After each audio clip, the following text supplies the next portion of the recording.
Hola muchachos, me da mucho gusto poder saludarlos a través de este video, donde ya entramos en la recta final de nuestro semestre. Ya nos quedan solamente dos clases en las que vamos a ver las etapas de la Guerra de Independencia.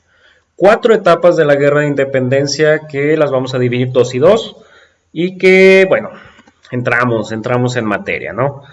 La semana pasada veíamos esos factores internos y externos que daban vida a la guerra de independencia, veíamos que era una conspiración y hoy iniciamos por saber que la guerra de independencia fue algo muy importante, y fue algo raro, porque se realizó una mezcla de clases, una mezcla en cuanto a las clases más altas que buscaban el poder y las clases bajas como los mestizos, los indígenas, las castas que luchaban por sus derechos, que luchaban por obtener la libertad y autonomía de los españoles o de los blancos y también de algunos criollos que pues los trataban mal, los maltrataban, ¿no? Hay que tener muy en cuenta que la guerra de independencia se desarrolla de manera desigual. O sea, son 11 años de conflicto, son 11 años en los cuales podríamos encontrar que, no sé, en algún año solamente el conflicto estaba en el centro del país, otros años se fue extendiendo hacia el norte, a lo mejor el sur les valía gorro lo que pasaba, o sea, fue muy desigual, no fue como que todo el país se levantó en armas y nos agarramos contra los españoles, no, fue muy desigual y conforme fueron pasando los años, en algunos lugares se avivó la lucha y en otros fue decayendo hasta decir, pues a mí me vale lo que pase, yo aquí sigo viviendo y tan. Pero bueno, para efectos de la materia, para efectos de estas 2 semanas, vamos a ver 4 etapas o 4 fases que son las que dura esta guerra de independencia. Una fase de inicio que es de 1810 a 1811, una fase en la que se da una organización que es de 1811 a 1815, una fase de resistencia que es de 1815 a 1821 y la última fase que es en 1821 donde se hace la consumación de la independencia.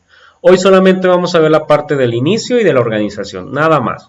Y cerramos el semestre la siguiente semana con la resistencia y la consumación para que pues si nos volvemos a encontrar en el mes de enero, pues empezar con todo ya con el México independiente, ¿no? Y las constituciones y todo ese tipo de cosas. Primera etapa. Antes de empezar con esta primera etapa, se me olvidó, haz un apunte en tu cuaderno eh, para que subas la foto y puedas tener la evidencia de esta clase.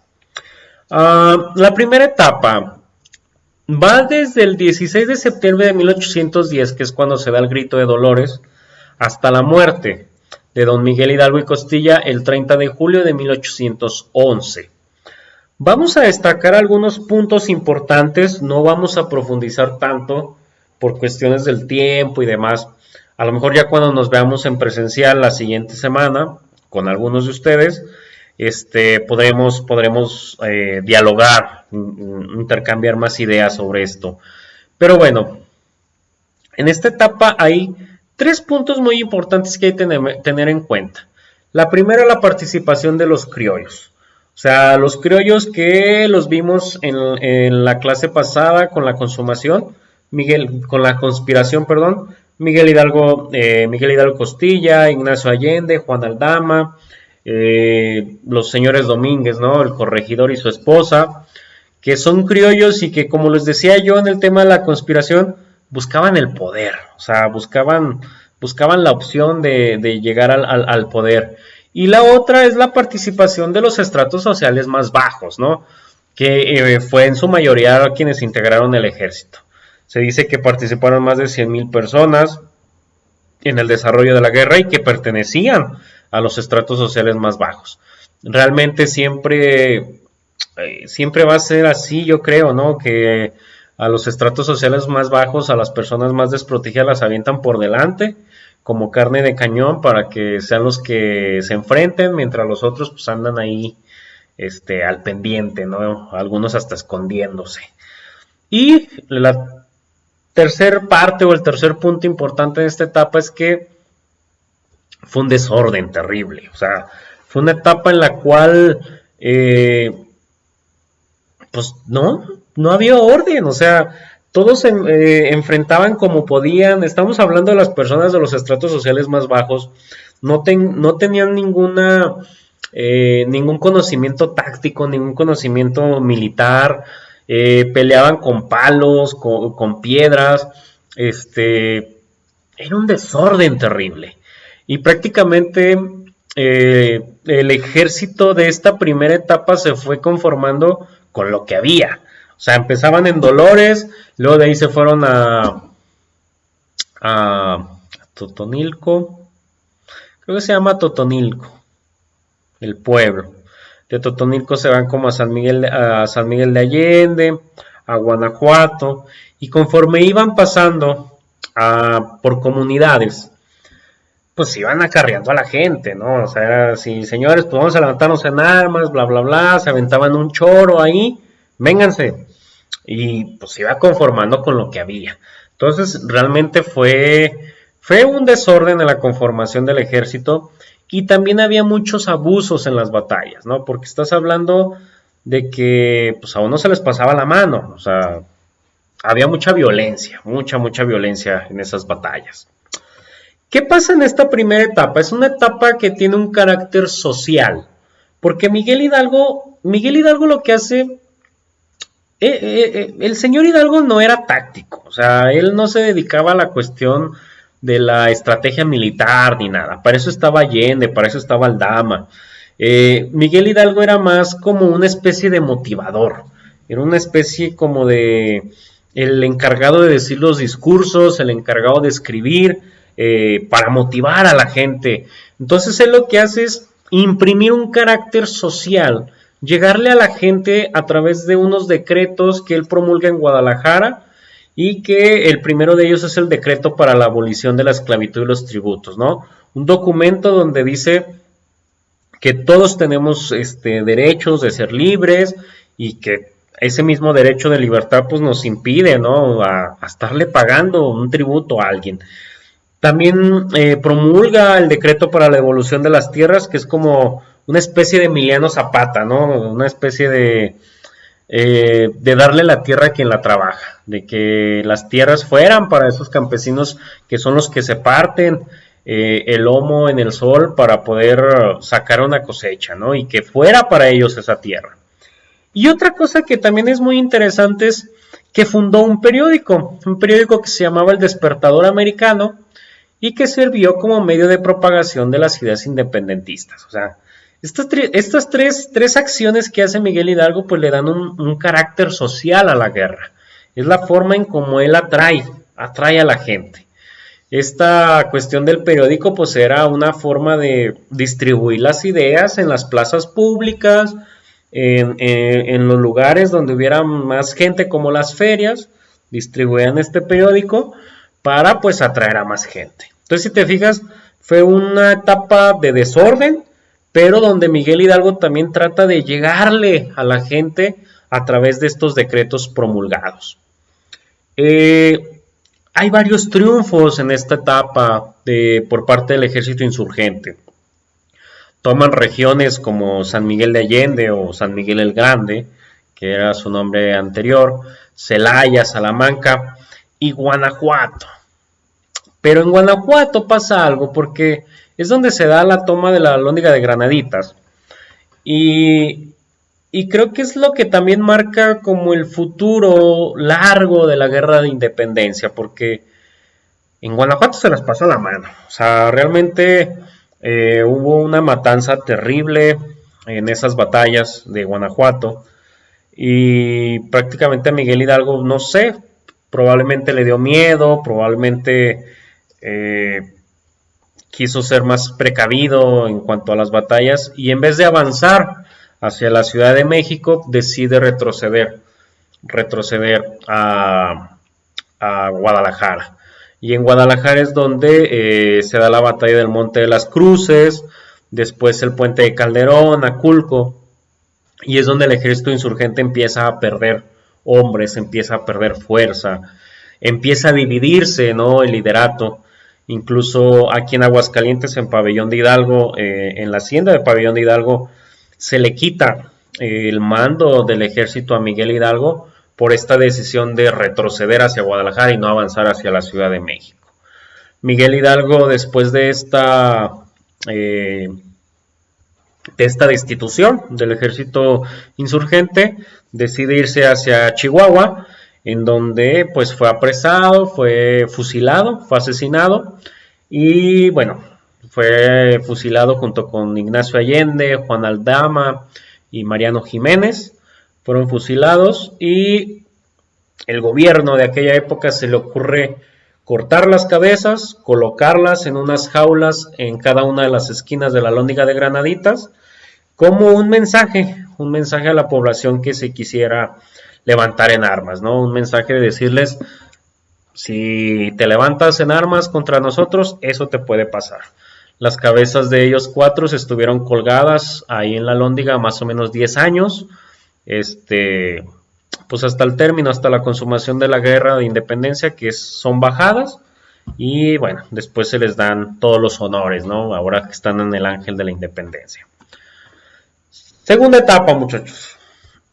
Segunda etapa, que es desde la muerte de Miguel Hidalgo en 1811 hasta el fusilamiento de don José María Morelos y Pavón, el 22 de diciembre de 1815. Aquí ya cambió el asunto, porque en la primera etapa veíamos que era todo desorden, todo relajo, y aquí Morelos, que era sacerdote, que fue alumno de Miguel Hidalgo en la Universidad de San Nicolás en Valladolid, Michoacán, Morelos va más allá y decide formar un ejército más disciplinado, un ejército con ya unas tácticas militares, y también es el encargado también de llegarle a la gente por la cuestión social, pero de imprimirle un carácter político al movimiento, porque es Morelos el que se encarga de convocar a un congreso para promulgar una constitución, que es la constitución de 1814, la constitución de Apatzingán. ¿Qué pasa aquí? Morelos, muy inteligentemente, con ese conocimiento que él tenía de las ideas de la Ilustración, que había adquirido en la Universidad de San Nicolás, pues convoca este Congreso de Anáhuac, que es inaugurado el 14 de septiembre de 1813. Ahí es donde José María Morelos presenta un documento bellísimo, que son los Sentimientos de la Nación, en el que plasma todo su ideario político. Plasma la necesidad de la libertad, plasma la necesidad de que todos somos ciudadanos libres. Y este Congreso, al escuchar este discurso, al escuchar a todos los participantes del Congreso, pues escriben la Declaración de Independencia, que fue redactada por Carlos María de Bustamante, en donde se asenta que la América septentrional, es decir, la América del Norte, rompe y disuelve totalmente la dependencia del trono español. Es decir, que hasta este entonces es cuando ya se podría decir, se fija una postura política de decir, señores españoles, ya no queremos nada con ustedes, queremos ser un lugar independiente, una nación independiente, y es momento de fijar la lucha hacia aquel objetivo, ¿no? De ser independientes. Los documentos de los Sentimientos de la Nación y del Decreto Constitucional para la Libertad de la América Mexicana, que fue el documento que salió de la Constitución de Apatzingán, pues obviamente tienen una clara influencia en la Constitución Española de Cádiz, que fue promulgada en 1812. Una constitución que nunca entró en vigor, hay que tener muy en cuenta eso, una constitución que se promulga en Cádiz en 1812, pero que nunca entra en vigor. Dentro de los contenidos de esta constitución de Cádiz, hay varias que son tomadas aquí en nuestro país, en México, y que son muy interesantes. Por ejemplo, la primera, que la soberanía reside en la nación. ¿Qué quiere decir esto? Que la soberanía, la facultad de decidir por lo que va a pasar en el país, reside única y exclusivamente en la nación, no en una monarquía, no en un rey, sino en toda la población en general. Proponen una división de poderes, que era lo que veíamos la clase pasada en el salón de clases, donde yo les decía, bueno, las ideas de la Ilustración, pues ahí es donde empieza la división de poderes, empiezan los Rousseau, los Locke a escribir y a decir, no podemos depender solamente de un monarca, debemos de tener a un ejecutivo, a un legislativo y a un poder judicial que sean los tres, entre los tres, los encargados de llevar a buen puerto las relaciones de nuestro país. Habla también de la igualdad de los ciudadanos, en donde ya se eliminan por completo los privilegios por ser simplemente alguien con calidad, que era lo que les decía hace varias semanas, ¿no? Que si tú tenías dinero, tú tenías habías nacido en cierto lugar, etcétera, tenías esa calidad, bueno, pues esta constitución eliminaba todo eso. También promulgaba los derechos individuales tanto a la educación, a la libertad, como a tener algún pedacito de tierra, ¿no? A tener propiedad. La libertad de prensa, que es algo importantísimo hasta nuestros días, esa libertad de poder hablar, de poder imprimir libros, periódicos y hablar de lo que fuera sin necesidad de que alguien nos censurara, y pues que la religión católica era la única, ¿no? Recordar que también esto ya se los he dicho en el salón de clases, la religión católica es única en nuestro país hasta que llega Benito Juárez con las leyes de reforma y dice, debe de haber libertad religiosa. Y hasta aquí nos quedamos con esta clase. Una clase en la cual veíamos y recapitulando una primera etapa de desorden, una primera etapa muy social por parte de Miguel Hidalgo y una segunda etapa donde ya había un ejército disciplinado y en donde se imprime ese carácter político al movimiento.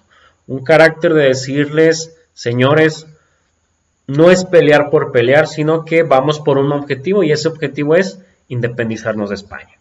No me queda más que agradecerte si terminaste el video y pues mandarte un fuerte abrazo. Cuídate mucho y sigue cuidando mucho, mucho a tu familia.